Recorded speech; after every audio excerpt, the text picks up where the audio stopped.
Di pinggiran Beast City, ada urat batu roh peri. Sing Daorong dan orang-orangnya telah tiba di sini dan menempatkan lapisan penjaga di sekitar tambang. Selama seseorang mendekat, dia akan segera mengetahuinya. Melihat batu roh peri yang bersinar di pembuluh darahnya, mata Sing Daorong penuh dengan kegembiraan. Menjadi kaya, menjadi kaya. Hahaha. Sekarang mari kita lihat bagaimana Qiu Wanxing bertarung denganku. Sing Daorong tidak bisa mengendalikannya lagi dan tertawa terbahak-bahak. Jenderal Sing, lebih baik jangan terlalu senang terlalu dini. Rumah Qiu pasti telah mengirim orang ke sini. Sekarang kita harus memikirkan strategi untuk menghadapi musuh. Chen Ping mengingatkan Sing Daorong. Ya. Kamu, Qiu Wanxing, harus disingkirkan sekarang. Jika dia mengambil alih tambang batu roh peri, maka seluruh kota binatang akan menjadi miliknya. Sing Daorong mengangguk dan berkata, Jenderal Sing, saya ingin tahu siapa yang lebih baik antara Anda dan Qiu Wanxing. Chen Ping bertanya, kami berdua sama-sama cocok, tapi sulit untuk menentukan pemenangnya. Kata Sing Daorong, dalam hal ini, Jenderal Sing akan memimpin orang-orangnya untuk menjaga Vena tersebut, dan saya akan memimpin orang-orangnya untuk menambang di sini. Jika kecepatan penambangan cukup cepat, Vena ini mungkin akan ditambang dalam beberapa hari. Chen Ping melihat sekeliling dan berkata, Vena batu roh peri ini tidak terlalu besar. Bagaimanapun, Vena besar telah ditambang sejak lama. Hanya Vena kecil seperti itu yang dapat disembunyikan dan ditemukan selama bertahun-tahun. Oke, Sing Daorong mengangguk dan berkata kepada Bai Cheng, Bai Cheng, kamu memimpin orang untuk mengikuti Chen Ping untuk menambang batu peri. Tidak peduli apa yang terjadi di luar, kamu tidak peduli, jadilah milikku dengan tenang. Ya, Bai Cheng mengangguk dan berkata, setelah penjelasannya, Sing Daorong meminta Chen Ping untuk memimpin Bai Cheng dan yang lainnya ke tambang, sementara dia memimpin orang-orangnya untuk menjaga puncak gunung untuk mencegah serangan mendadak Qiu Wanxing. Tepat setelah Sing Daorong membuat pengaturan, dia merasakan seluruh bukit sedikit bergetar. Segera setelah itu, ratusan orang yang padat datang dengan kekuatan yang besar, dan pemimpinnya tidak lain adalah Qiu Wanxing. Ketika Sing Daorong melihat ini, dia segera memerintahkan orang-orangnya untuk menyiapkan barisan pertempuran. Qiu Wanxing berjalan ke puncak gunung dan berhenti, menatap Sing Daorong dengan dingin, matanya penuh dengan niat membunuh. Sing Daorong, apa yang kamu lakukan di sini? Qiu Wanxing berkata dengan sadar. Sing Daorong memandang Qiu Wanxing, yang dengan sadar mengajukan pertanyaan, dan tiba-tiba berkata dengan marah, saya bisa melakukan apapun yang saya inginkan. Apakah itu ada hubungannya dengan Anda? Apakah puncak bukit ini milikmu? Lalu apa yang kamu lakukan di sini? Sing Daorong langsung menyerang Qiu Wanxing. Qiu Wanxing tertegun dan kemudian menjadi marah. Sing Daorong, apakah kamu tumbuh besar dengan makan kotoran? Biar ku beritahu, ada urat batu roh peri di sini, yang ditemukan oleh anakku. Sekarang anakku telah terbunuh. Kudengar tamumu dari Sing Mansion lah yang melakukannya. Aku menyarankanmu untuk menyerahkannya dan keluar dari tempat ini. Kalau tidak, jangan salahkan aku karena bersikap kasar padamu. Qiu Wanxing meraung keras, suaranya seperti bel, menembus ratusan mil. Ketika Sing Daorong mendengar ini, seringai muncul di bibirnya, dan matanya menunjukkan penghinaan dan penghinaan, seolah-olah dia sedang mengejek ketidaktahuan dan kesombongan Qiu Wanxing. Qiu Wanxing, anakmu tidak pandai belajar dan keterampilannya tidak sebaik yang lain. Dia pantas mati. Bagaimana saya, tamu dari Xing Mansion, bisa dikritik begitu saja oleh orang yang tidak kompeten seperti Anda? Adapun urat batu roh peri, segala sesuatu di dunia dapat diperoleh oleh mereka yang ditakdirkan untuk menemukannya. Siapapun yang menemukannya adalah milik siapapun yang menemukannya.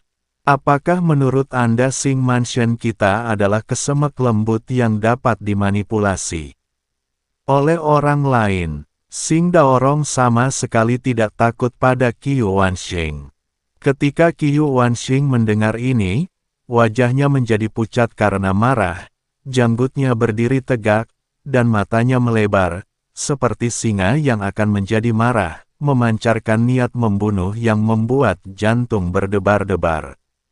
Xing Daorong, kamu sedang menggali kuburmu sendiri. Jika kamu tidak memberiku penjelasan hari ini, kamu tidak akan pernah meninggalkan tempat ini hidup-hidup. Aku ingin kamu tahu konsekuensi menyinggung keluarga Qiuku. Aura di tubuh Qiu Wanxing mulai meledak, dan seluruh gunung langsung diselimuti aura yang menakutkan. Xing Daorong mencibir, dan tombak muncul di tangannya. Dengan lambaian tombak, angin tiba-tiba melonjak, dan udara di sekitarnya tampak mengeras. Aura kuat terpancar darinya, menindas semua orang di sekitarnya seperti gunung. Xing Daorong mencibir, jika Anda ingin membunuh jenderal saya, Xing Daorong, itu tergantung apakah Anda memiliki kemampuan. Mari kita akhiri hari ini. Setelah melihat ini, pasukan di kedua sisi mundur, meninggalkan medan perang yang kosong. Xing Daorong dan Qiu Wanxing saling memandang, dengan niat bertarung yang membara di mata mereka, seolah ingin melahap satu sama lain. Ayo, kita akhiri hari ini. Qiu Wanxing mengeluarkan raungan pelan, dan dia bangkit seperti seekor harimau yang turun dari gunung, langsung menuju ke arah Xing Daorong. Dia mengepalkan kedua tangannya, dan tinju itu dibungkus dengan zenki yang keras, seperti dua sambaran petir, menembus langit dan mengenai dada Xing Daorong. Xing Daorong mendengus dingin dan maju bukannya mundur. Tombaknya seperti naga, mengarah langsung ke bagian vital Qiu Wanxing. Tubuhnya fleksibel dan dia bergerak di sekitar medan perang seperti seekor naga. Tombak itu tampak hidup di tangannya. Setiap pukulan mengandung kekuatan untuk menghancurkan gunung dan memecahkan batu, mengarah langsung ke tenggorokan, jantung, dan tempat fatal lainnya. Keduanya bentrok seketika, bayangan senjata dan tinju mereka saling terkait dengan angin, menyebabkan batu beterbangan dan debu beterbangan. Setiap gerakan penuh dengan kekuatan dan keterampilan, seolah-olah akan meratakan seluruh gunung. Sosok mereka bergerak cepat di medan perang, seperti dua sambaran petir, menyilaukan dan sulit ditangkap. Boom! Terdengar suara keras, dan mereka berdua mundur beberapa langkah. Tanah retak karena kekuatan mereka, seolah-olah bumi berguncang. Semua orang yang menyaksikan pertempuran itu ketakutan. Kekuatan semacam ini jarang terjadi di dunia. Mereka mundur satu demi satu, takut terlibat dalam pertempuran yang mengerikan ini. Qiu Wanxing meraung dengan marah, energi seluruh tubuhnya mendidih, dan dengan suara angin kencang dan guntur yang membungkus tinjunya, dia bergegas menuju Xing Daorong lagi. Setiap pukulannya sepertinya membawa kekuatan langit dan bumi, mengenai tombak Xing Daorong dengan suara yang memekakkan telinga. Xing Daorong juga tidak menunjukkan tanda-tanda kelemahan. Dia menarikan tombaknya, ujung tombaknya bersinar dengan cahaya dingin, seperti naga perak yang terbang di udara. Pertarungan keduanya pun semakin sengit, dengan jurus-jurus mematikan dan jurus-jurus yang mengejutkan. Sosok mereka bergerak cepat di medan perang, terkadang melompat ke langit dan terkadang menyelam ke tanah, seolah-olah sedang melakukan tarian antara hidup dan mati. Langit tertutup awan gelap dan guntur menderu, seolah-olah langit dan bumi pun terguncang oleh pertempuran yang belum pernah terjadi sebelumnya ini. Sing Daorong tiba-tiba berteriak keras, dan tombak itu membuat lintasan terang di udara, seperti meteor yang melesat melintasi langit malam, langsung mengenai kepala Qiu Wanxing. Qiu Wanxing mendengus dingin, berbalik ke satu sisi, dan menghindari pukulan itu. Namun, tombak Sing Daorong berputar di udara seolah-olah memiliki spiritualitas, dan menusuk pinggang Qiu Wanxing lagi. Qiu Wanxing menjadi pucat karena ketakutan dan buru-buru menghindar, tetapi ujung tombaknya masih menembus pakaiannya, meninggalkan luka yang dalam. Dia meraung dengan marah, mengubah tangannya menjadi cakar, dan mencakar dada Sing Daorong, mencoba menekan lawannya dengan keunggulan pertarungan jarak dekat. Sing Daorong mendengus dingin, melompat mundur, dan menghindari serangan Qiu Wanxing. Dia menggoyangkan tombaknya, dan ujung tombaknya menembus Qiu Wanxing seperti tetesan air hujan. Setiap tembakan tepat dan cepat, seolah-olah akan menembus tubuh Qiu Wanxing menjadi saringan.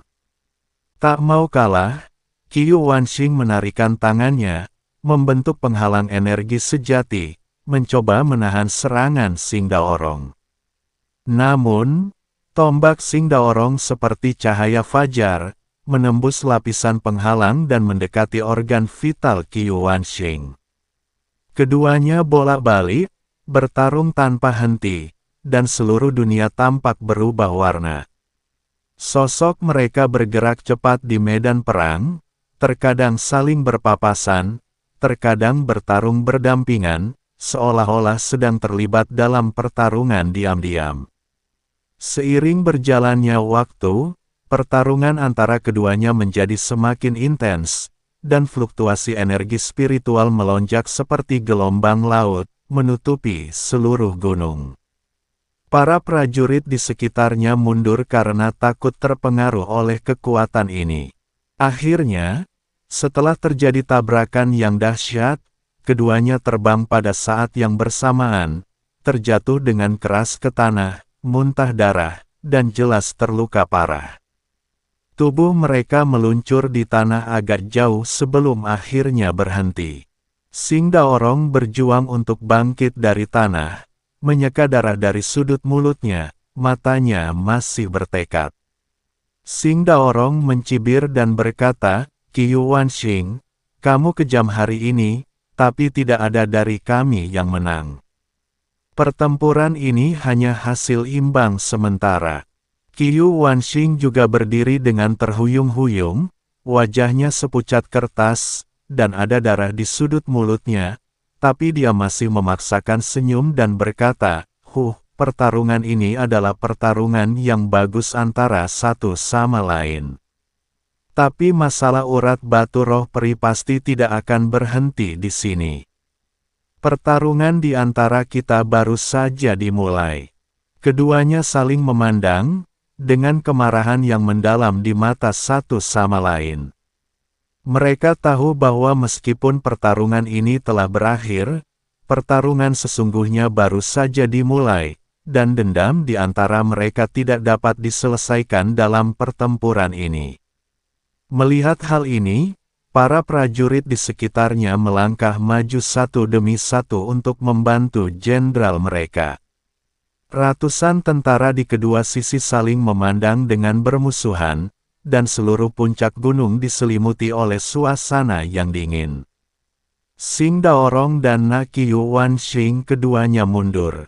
Mereka ingin tentara mereka mulai bertempur. Lagi pula, tak satu pun dari mereka bisa melepaskan urat batu roh peri ini. Karena mereka mendapat hasil imbang, biarkan prajurit mereka bertarung untuk mendapatkan keunggulan. Tepat ketika para prajurit di kedua sisi sedang berperang satu sama lain dan suasana begitu tegang hingga hampir membeku, suara dingin dan tegas tiba-tiba terdengar, memecah keheningan. Tunggu! Semua orang mengikuti suara tersebut dan melihat bahwa Chen Ping telah muncul di beberapa titik. Wajahnya tenang, tetapi matanya menunjukkan tekad yang tidak boleh diremehkan. Dia berjalan langsung ke garis depan konfrontasi antara kedua pasukan, menatap langsung ke arah Qiu Wanxing, dan berbicara dengan nada tenang namun nyaring. Qiu Wanxing, aku membunuh kedua putramu. Begitu kata-kata ini keluar, itu seperti guntur di tanah, mengejutkan semua orang yang hadir. Mata Qiu Wanxing langsung memerah dan dia menatap Chen Ping, seolah dia ingin memakannya hidup-hidup. Apa katamu? Apakah kamu membunuh anakku? Suara Qiu Wanxing menjadi serak karena amarah, dan aura pembunuh di tubuhnya tiba-tiba melonjak, dan udara di sekitarnya sepertinya terdistorsi oleh amarah ini. Ekspresi Chen Ping tidak berubah dan dia menjawab dengan tenang, "Ya, ini aku." Dia mencoba merampok pembuluh darah batu roh peri, dan dia pantas disalahkan. Qiu Wanxing tertawa dengan marah, dan matanya menyapu Chen Ping.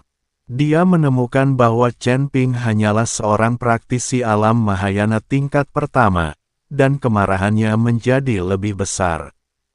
Kamu baru berada di alam Mahayana tingkat pertama, tetapi kamu berani berbicara omong kosong di depanku. Hari ini, aku akan menggunakan darahmu untuk memberi penghormatan kepada roh anakku di surga. Saat dia mengatakan itu, Qiu Wanxing bergoyang dan hendak bergegas menuju Chen Ping. Namun, pada saat ini, Xing Daorong melangkah maju dan memblokir Chen Ping.